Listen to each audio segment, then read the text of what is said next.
mula sa nakaraang taon. Gawa sa kawayan at makulay na kahapon. Sa simpleng imahe, nagbibigay ng bagong sigla. Hudyat na ang Pasko sa ating tahanan, ay malapit na sa tuwing iibig. Ang malamig na simoy ng hangin, pagsayaw ng bituin ay kay sarap ng damhin.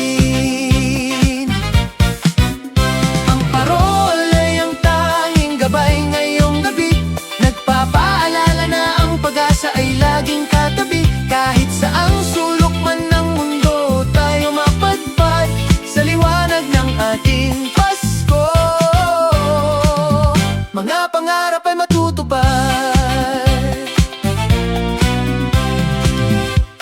Pagkatapos ng misa, paglabas ng simbahan, nagkikislapan ng mga parol sa bawat tahanan.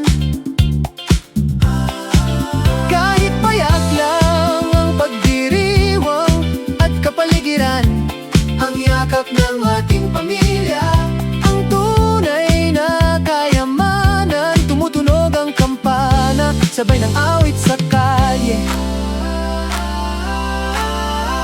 Ang bituing gawa sa kamay ay may dalang ngitit swerte. Ang parol ay ang tanging gabay ngayong gabi, nagpapaalala ng pag-asa ay laging katabi. Kahit saang sulok man ng mundo, tayo mapadpad sa liwanag ng ating Pasko. Mga pangarap ay matutupad. Gaya ng bituin na nag-akay sa tatlong hari.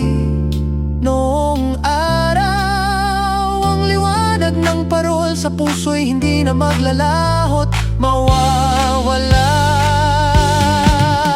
Ito ang simbolo ng pagmamahal na walang kapantay, ang ilaw ng bawat pamilyang Pilipino sa buhay.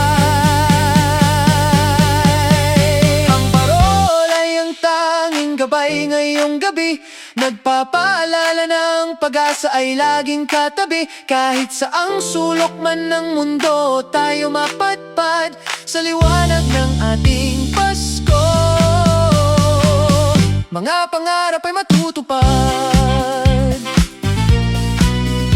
Ang parol ay ang tanging gabay ngayong gabi, nagpapaalala ng pag-asa ay laging katabi. Kahit saang sulok man ng mundo, tayo mapadpad sa liwanag ng ating Pasko. Mga pangarap ay matutupad.